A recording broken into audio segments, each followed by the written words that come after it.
With you the sun is shining 24/7. Cause when we're together it feels like we're in heaven. If it will get dark you'll be my million stars. I know I can lean on you. 안녕하십니까, 반갑습니다. 증시각도기 곽상준입니다. 이 강의를 들으신 분들은 성공할 확률이 굉장히 높아지신 거예요.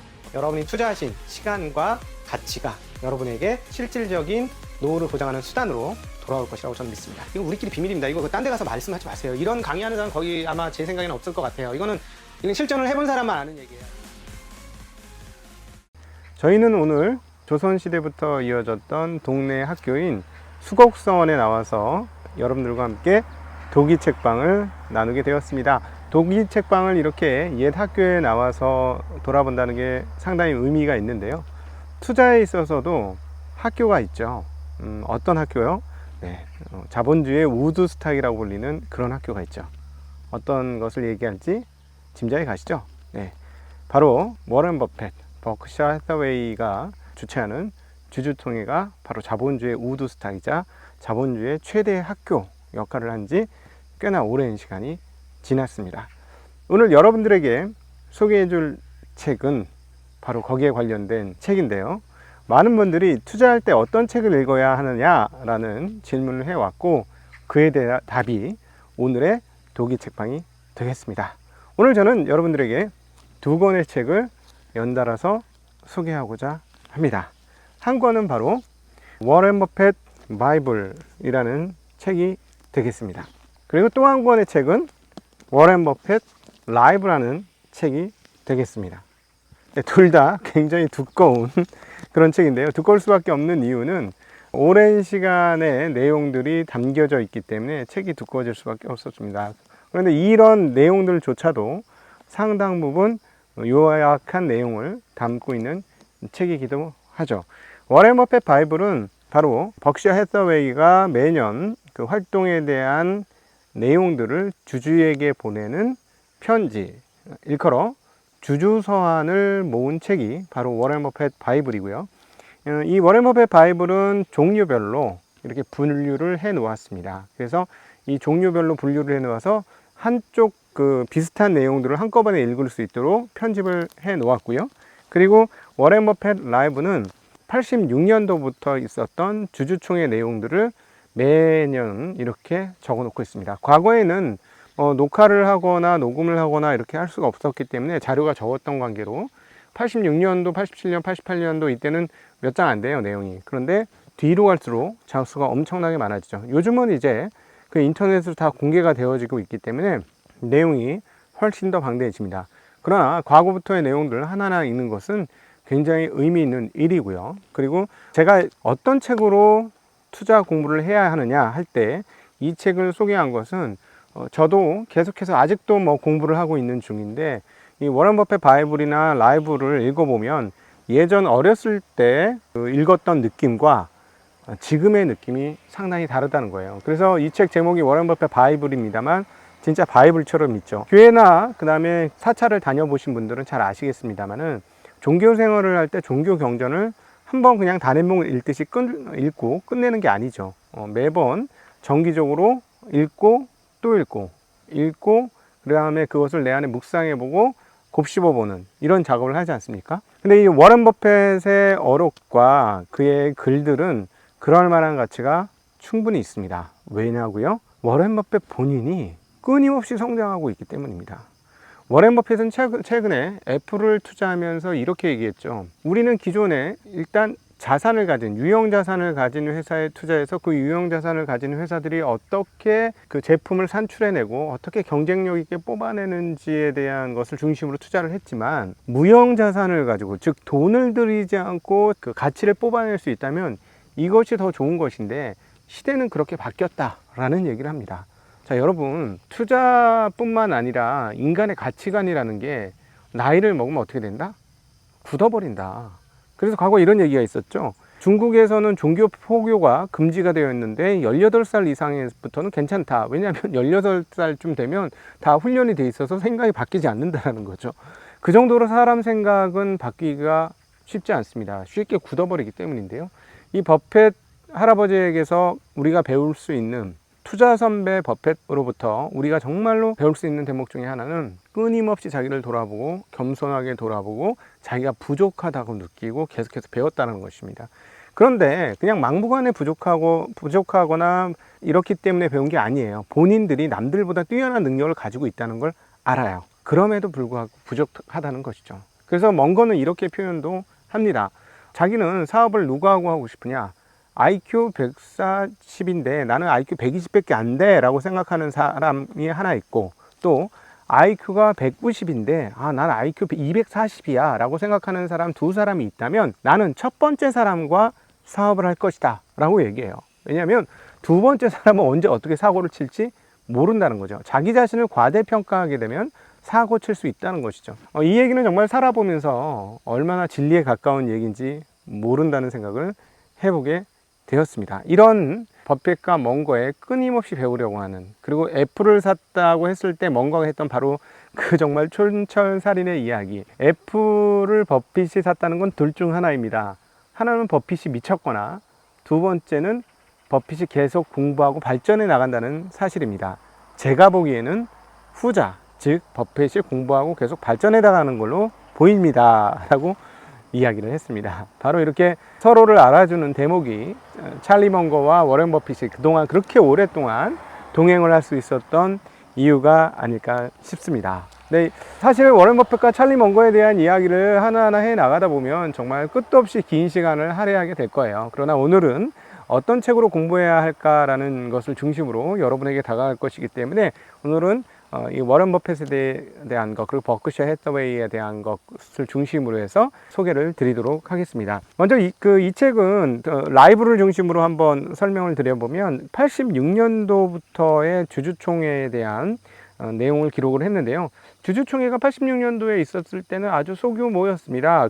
처음에 조슬린 미술관이라는 곳에서부터 시작했고 500명 정도가 모여서 시작을 했습니다. 근데 지금은 얼마일까요? 지금은 2015년에는 4만 명을 넘었고, 지금은 이제 못하지만 이게 온라인으로 했으니까 훨씬 더 많은 사람이 했겠죠. 이제 뭐 다음번에 만약에 이 병이 끝나고 모인다면 아마 사상 최대 인원이 모일 수 있지 않을까요? 왜냐하면 우리가 멍거와 버핏을 볼 수 있는 거의 마지막 시점이 아닐까 하는 생각이 들기 때문에, 만약에 내년에 주주통회가 오프라인으로 한다면 아마 사상 최대 인원이 모이지 않겠나, 그런 생각도 해봅니다. 워렌 버핏이 이끄는 버크셔 해서웨이가 이제 주식이 되어서 주식시장에 상장을 해서 이제 주가로 환산했을 때 어떤 변화를 겪었는지 한번 살펴보면, 1964년에 1달러로 환산된 투자 규모가 86년도에는 200배, 즉 200달러가 되는 시점이 1986년도였고요. 15년에는 이게 18,270달러까지 상승합니다, 여러분.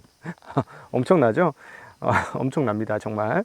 그리고 장부 가치는 1964년 19.46달러에서 1986년도에는 2,073달러로 연평균 23.3%의 수익률을 기록을 했고요. 그 다음에 이것이 2015년에는 146,186달러로 성장을 하게 됩니다. 86년까지는 연평균 23.3%를 기록했고, 그리고 2015년까지는 연평균 19.4%를 기록했습니다. 86년까지는 S&P가 연평균 수익률이 8.8%였고, 그 다음에 15년까지는 S&P 수익률은 연 9.9%였습니다. 사실 굉장히 놀라운 수익률인데 점점 수익률이 줄죠. 왜냐하면 이건 규모가 커지기 때문이에요. 한국에서도 펀드들 보면 정말 교묘한 자리가 있어요. 펀드가 조 단위로 넘어가는 순간부터 이상하게 수익률이 조금씩 꺾이는 흐름들을 보여줍니다. 그전에는 아주 잘해요. 막 한 2, 3천억 할 때까지는 파죽의 모양새를 보여주던 펀드들이 이상하게 1조가 넘어가기 시작하면 수익률이 조금 눕는 그런 모습을 많이 발견할 수 있었는데, 그런 측면에서 보면 여전히 엄청나게 장부 가치가 올라갔음에도 불구하고 버크셔 해서웨이는 계속 성장을 거듭을 하고 있죠. 근데 사실 과거하고는 상당히 궤적이 많이 달라졌어요. 여기서 잠시 과거하고를 좀 비교를 해보면, 버핏이 이제 이렇게 여기 이제 64년부터 본격적으로 보는데요. 왜냐하면 62년부터 버크셔를 사기 시작했거든요. 그래서 이제 인수를 하게 되어서 본격적으로 뛰어드는 거는 64년인데, 사실은 그 당시는 상당히 불운했죠. 잘못 산 거거든. 실패거든. 투자 최대 실패 중에 하나가 버크셔 해서웨이가 너무 싸서, 이 섬유회사가 너무너무 싸서 매입을 한 거죠. 이거는 털고 털어도 이건 너무 싼 거야 하고 했는데 정말 주가가 하나도 안 가. 그래서 이걸 모체로 해서 투자를 본격화 하게 됩니다. 그러면서 여기까지 오게 됐는데요. 지금 현재는 성장을 거듭하는데 최근에는 과거하고 다르게 어떤 데 초점을 맞춰서 얘기를 하냐면 기업의 순자산 가치가 얼마로 올라갔느냐 이걸 중심으로 봅니다. 과거 버핏의 투자조합 시절이 있어요. 벅셔 해서웨이를 하기 전에 투자조합 시절이 있었는데 그게 이제 1956년부터 63년까지입니다. 그 전에는 개인 투자 시절이 또 있었죠. 그때 개인 투자 시절에 정말 투자 수익률이 어마무시했고요. 이 56년부터 63년까지 투자조합을 했을 때 수익률도 어마무시합니다. 왜냐하면 이때 다우나 이런 것들이 중간중간에 떨어지고 마이너스가 나거든요. 그때 마이너스 한 번도 난 적이 없어요. 계속해서 올라오고 좋을 때는 40% 이상 수익이 납니다. 그러니까 사실은 버핏은 개인 투자할 때 수익률이 어마무시했는데 왜 지금은 수익률이 그때보다 이렇게 눕느냐? 그것은 이제는 단순 투자자가 아니고 단순 투자자가 될 수 없을 만큼 규모가 커졌기 때문이에요. 그래서 이제 좋은 기업에 투자하는 일종의 지주회사가 되었죠. 그래서 세계 최고로 큰 지주회사가 바로 벅셔 해서웨이다라고 보시면 되겠습니다. 시즈 캔디부터 완연하게 시각이 바뀌면서 좋은 기업을 사서 거기에 주주로 들어가는 그런 일들을 반복해서 진행하고 있는 것이 지금의 벅셔 해서웨이다라고 볼 수 있어서 최근에 나오는 주주서한이라든가 그리고 주주총회의 내용들을 보면 그런 내용들이 잘 나와 있습니다. 그러니까 과거에는 우리와 같은 투자자였어요. 사실 한국의 펀드 매니저들이나 또는 한국의 가치 투자자들이 참고하기 가장 좋은 시점은 벅셔 해서웨이가 시작되었던 그 시점부터가 아니라 오히려 그 이전, 그러니까 버핏이 투자조합을 했던 1956년부터 63년 이 기간이 가치 투자자들이나 일반 투자자들, 펀드 매니저 입장에서 버핏을 모델로 삼기에 가장 좋은 시점이라고 할 수 있겠죠. 저도 개인적으로 그렇게 생각하고 그런 모델로 생각을 하고 진행을 하고 있습니다. 왜냐하면 그 당시 버핏의 투자를 보면 지금 소위 말하는 가치 투자자들이 하는 행태하고 거의 비슷해요. 첫 번째 저평가 주식들에 대해서 분산 투자를 했습니다.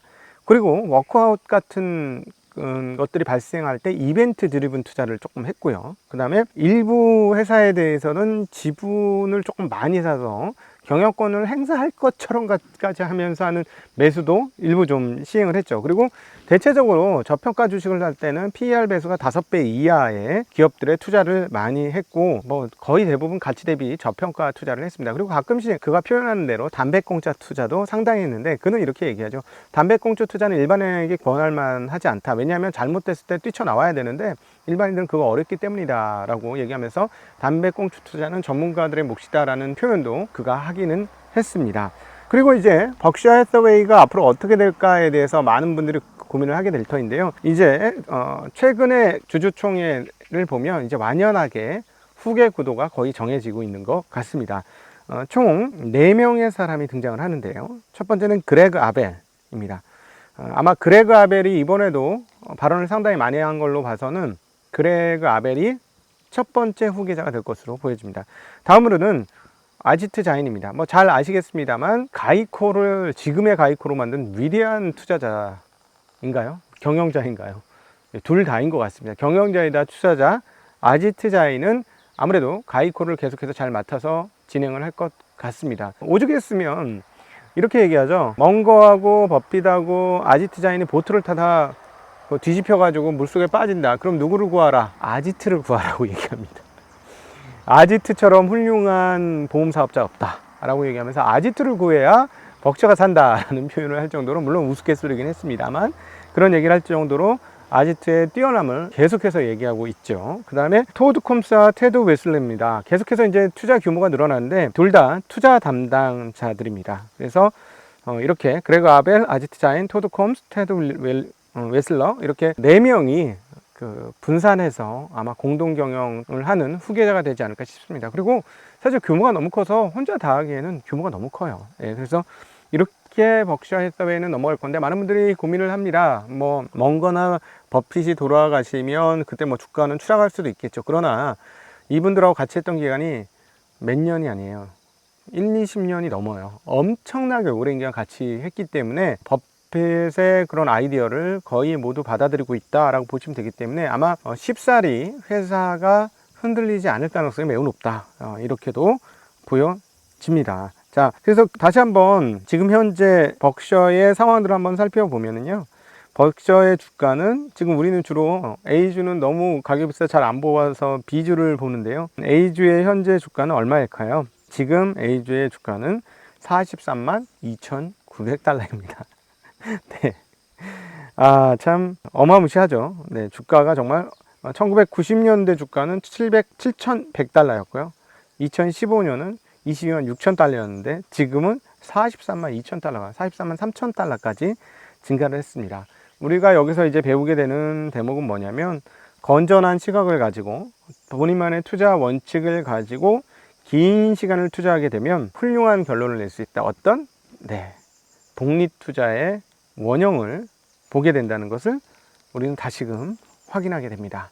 복리 투자는 한 번 성공을 하고 두 번 성공을 해보면 복리 투자의 위력이 무엇인지 여러분 잘 아실 수 있을 것 같습니다. 자, 이제는 저의 이야기보다는 그분들의 이야기를 직접 듣는 것이 필요하지 않을까 싶습니다. 제가 뭐 무슨 얘기를 뭐 하는 것보다도 직접 이야기를 들을 필요가 있는데 지금 시점에서 꼭 들어야 될 내용들이 있어요. 바로 인플레이션에 대한 버핏의 이야기인데요. 80년대면 인플레이션이 아주 심했던 시기라서 지금 현재 우리가 이분들은 과연 인플레이션을 어떻게 받고 그럼 우리의 시대의 인플레이션은 어떨까 같이 생각해 볼 수 있는 좋은 기회라서 자료가 많지 않지만 이 내용들이 많이 도움이 될 것 같습니다. 질문이 나왔어요. 주주총회에서 인플레이션의 가능성을 어떻게 보나요? 이렇게 했더니 뭐라고 대답하냐면 인플레이션은 경제 현상이 아니라 정치 현상입니다. 정치인이 자제력을 유지하지 못한다면 언젠가 돈을 대량으로 찍어내겠죠. 2년 이내에는 별 문제가 없겠지만 이후에는 전례 없는 심각한 인플레이션이 발생할 것입니다 라고 대답합니다. 뭔가 생각나는 게 있으시죠? 자, 그리고 또 인플레이션이 발생하면 어떠한 방식으로 투자할 생각인가요? 하는 질문이 들어왔습니다. 그러니까 뭐라고 대답했을까요? 궁금하시죠? 근데 증시각도기 TV에서 많이 하던 얘기를 버핏의 입을 통해서 여러분 들으실 수 있어요. 버핏이 뭐라고 대답을 하냐면 거시경제에 관심이 없어서 단지 내재 가치를 근거로 투자를 결정할 뿐입니다. 인플레이션이 발생하더라도 지난 30년 동안 유지한 투자 전략을 변경할 계획은 없습니다 라고 얘기합니다. 각도기 TV에서는 이게 뭐라고 하죠? 시장을 어떻게 알아? 그냥 개별 기업에 그 에너지 쏟으세요 라고 표현을 하죠. 바로 이런 얘기죠. 그리고 이제 그 버핏이 펀드 매니저의 자질에 대해서 어떻게 생각하십니까? 근데 여기는 정말 새겨들 대목이 하나 있어요. 컴퓨터 산출물이 정확하다고 생각한다면 끔찍한 착각입니다. 소수점이야 세 자리까지 계산해도 복잡하기만 할 뿐 정확한 것은 아닙니다. 나는 35년 동안 투자하면서 펀드 매니저의 자질이 향상되는 모습을 본 적이 없습니다. 이들은 전보다 더 똑똑하지도 않고 침착하지도 않으면서 일만 더 복잡하게 만들더군요. 그러면서 멍거가 한마디 덧붙입니다. 최악의 실수는 근사한 그래프 때문에 발생합니다. 정말로 필요한 것은 건전한 상식입니다.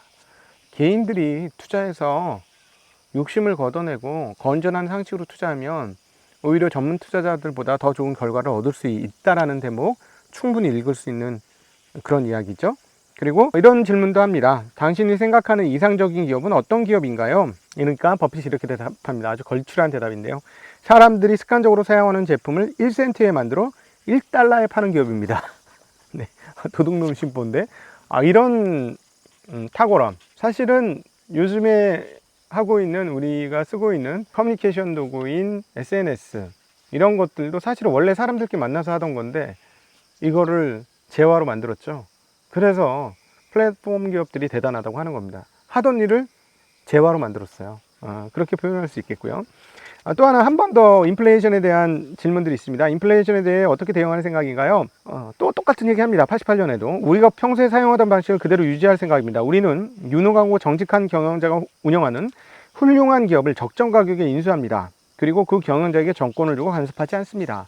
자, 여러분 인플레이션 때문에 너무 여러분 많이 걱정하고 있는 것 같지 않으세요? 오히려 잘할 수 있는 기업에 투자하는 게 훨씬 더 나은 대목이다라는 거 다시 버핏의 입을 통해 확인할 수 있습니다. 또 하나 많은 분들이 똑같이 걱정하는 거, 이거 미국 사람들도 똑같이 걱정하는 거예요. 그래서 이런 질문이 굉장히 많이 나와요.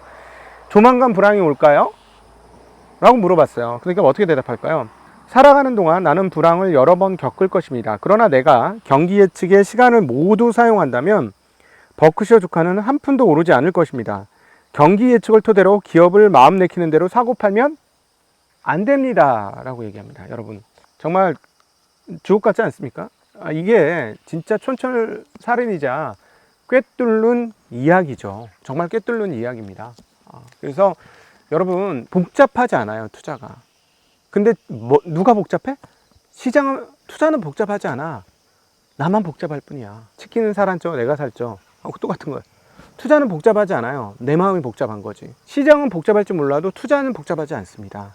여러분 너무 복잡하게 생각하시면 투자가 잘 안 된다는 사실을 잘 기억하셨으면 좋겠고, 또 하나 저는 이거 보면서 한국의 투자자들 중에 좋은 성과를 낸 사람들은 정말 대단하다는 생각을 많이 했어요. 왜냐하면 미국의 투자자들과 한국의 투자자들이 상당히 다른 대목이 하나 있습니다. 그리고 우리나라도 미국처럼 이렇게 될 가능성은 좀 앞으로는 있다고 생각하는데, 뭐냐면 앞서 잠깐 말씀드렸습니다만 S&P, 미국의 대표 지수인 S&P가 64년도부터 2015년까지 연평균 성장률이 얼마인 줄 아세요? 연평균 수익률이 9.9%예요. 한국은요? 한국은 지난 20년간 그렇지 못합니다. 2019년까지만 해도 장장 10년간 박스권 하나도 안 올랐어요. 과거 2000포인트를 찍고 나서 10년도 넘게 옆으로 횡보했던 시장이 한국 시장입니다. 근데 미국에도 그런 날이 있었습니다. 80년대에 장기간 횡보를 했었고요. 40년대에서도 장기간 횡보를 했었죠. 그러고 나서 오르면 정말 미친 듯이 오르는 흐름들이 있었습니다. 기술적 분석을 저는 신뢰하지는 그렇게 않습니다만, 오래도록 시장이 가지 못하고 횡보했을 때 응축된 에너지들이 한꺼번에 터지면서 시장이 몇 년에 걸쳐서 크게 오를 수 있다는 점은 과거 미국 예에서 찾아볼 수 있는 예가 되겠습니다. 자, 그렇다면 한국은 지난 10몇 년간 횡보를 했습니다. 그리고 현재의 저금리 상황들이 쉽게 해소되기는 어려울 것 같죠. 그리고 개인들은 자산이 많아졌습니다. 그리고 자산의 운용의 필요성이 엄청나게 커진 상황에서 인구는 줄기 시작합니다. 여기에서 공급이 늘어난다면 부동산 가격이 추가로 오를 공간은 굉장히 협소해질 가능성이 높겠죠. 내년 이후부터는, 그러니까 2022년이나 3년부터는 부동산 가격이 추가로 오를 공간이 매우 적어집니다. 그런데 자산은 여전히 많아요. 그러면 어떻게 될까요? 한번 고민을 해봐야 되는 시점이 아닐까요? 좀 더 장기적인 시계열로 봐야 되지 않을까요? 더불어 한국의 그동안의 어려운 기간 동안에도 좋은 수익을 냈던 투자자들은 앞으로 엄청난 빛을 보게 될 것이다라는 생각도 하게 됩니다. 지금 미국의 대단하다는 투자자들의 연평균 수익률을 보면 20% 남짓이에요. 근데 시장이 얼마 올랐다고요? 9.9% 올랐어요. 시장 대비 2배밖에 오르지 않은 사람들을 위대한 투자자라고 일컫습니다. 자, 그렇다면 그 어려운 기간에서 한국에서 좋은 성적을 내면서 투자의 원칙과 투자의 법칙을 익힌 사람들은 향후에 미국같이 추세적 상승이 오면 어떻게 될까요? 네, 기대가 되는 대목입니다. 그래서 저는 아마도 예측을 하나 하면 2025년 이후에는 지금 현재 부동산 부자들이 엄청나게 많아진 것처럼 2025년 이후쯤이 되면 주식 투자로 성공한 부자들이 꽤 많아지지 않을까, 그런 생각을 해봅니다. 그래서 다시 한번 요청하게 되죠. 버는 것이 부자가 아니라 그 번 것을 어떻게 잘 쓰는지가 부자의 길이다. 많은 분들이 그런 멋진 부자의 길로 들어서는 한국의 자본시장이 되길 바라고, 그러면서 더불어 한국에서도 워렌 버핏과 같은, 찰리 먼거와 같은 훌륭한 투자자들이 많이 나오고 사회적으로 기여도 많이 하고 세상에 빛을 줄 수 있는 그런 투자자들이 많이 나올 수 있기를 기대해 봅니다. 우리 증시각도기 TV 구독자분들, 그리고 마음속으로 다짐할 10만 금융전사들, 증시각도기 TV가 이 서원처럼 작은 학교가 되어서 여러분의 성장을 도울 수 있는 도구가 되었으면 좋겠습니다. 오늘 여러분들과 함께한 도기 책방의 워렌 버핏 라이브, 워렌 버핏 바이블, 정기적으로 가끔씩 읽어가시면서 내가 얼마나 성장했는지를 체크하는 것, 그렇게 해보시면 굉장히 좋은 길이 되지 않을까 생각해 봅니다. 안녕.